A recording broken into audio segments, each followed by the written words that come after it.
On the eve of the grand opening of the Canadian Museum for Human Rights, Gail Asper talked about what it will be like to see her father's dream come true. I'm on an emotional roller coaster these days. I'm super excited that we're finally opening.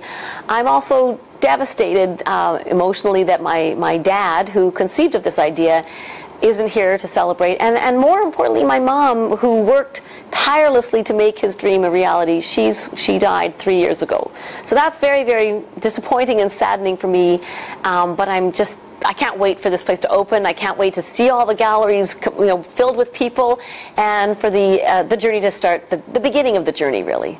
Both Gail Asper and museum president CEO Stuart Murray talked about the gaudy $351 million cost and some of the other complaints about the museum's contents. This museum, when we open, the confidence that I have in the journey that people are going to take is very high, because not only have we engaged some very, very incredibly passionate academics that we have on staff, but we've engaged people from across Canada and far and beyond to talk about how foundationally correct our stories are. And I think that we've done a very good job of balancing, but we take nothing for granted.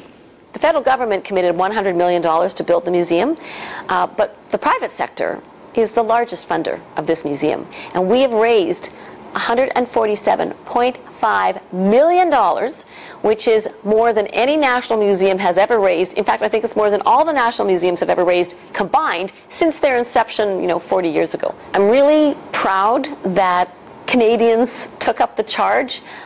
This couldn't have been done by me or one person. It would take thousands and thousands of people. It would take the understanding of the city and the province and the federal government. And it would really take Canadians from every corner of the country saying this matters and we're going to make this happen. And they did. And that's why we're here today. About 250,000 are expected to visit the museum a year, with an economic spin-off of about $150 million to the city of Winnipeg.